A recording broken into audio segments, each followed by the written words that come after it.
आणि अलिबागमध्ये देखील अशीच दृश्य आपल्याला पाहायला मिळतात आणि अलिबागमधून आमचे प्रतिनिधी अजय आमच्यासोबत जोडले गेले आहे। अजय, काय सध्या अलिबागमध्ये परिस्थिती, कशा प्रकारचं वातावरण?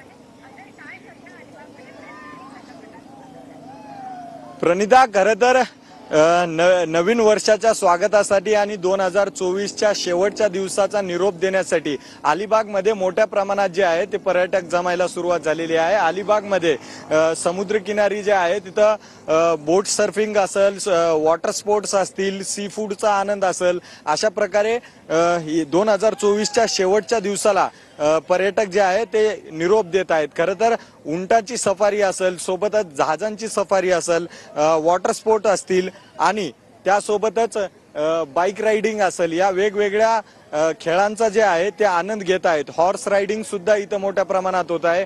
मोठ्या प्रमाणात पर्यटक जे आहेत ते अलिबागमध्ये आलेले आहेत आणि 2024च्या शेवटच्या दिवसाला निरोप देण्यासाठी आलेले आहेत। आपल्यासोबत अजून काही पर्यटक आहेत।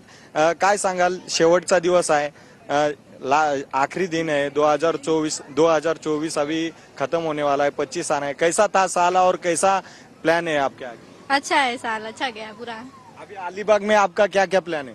बस इधर घूमने के लिए आए हम लोग, बस इधर घूम रहे और अच्छा लगा बहुत देख के हम।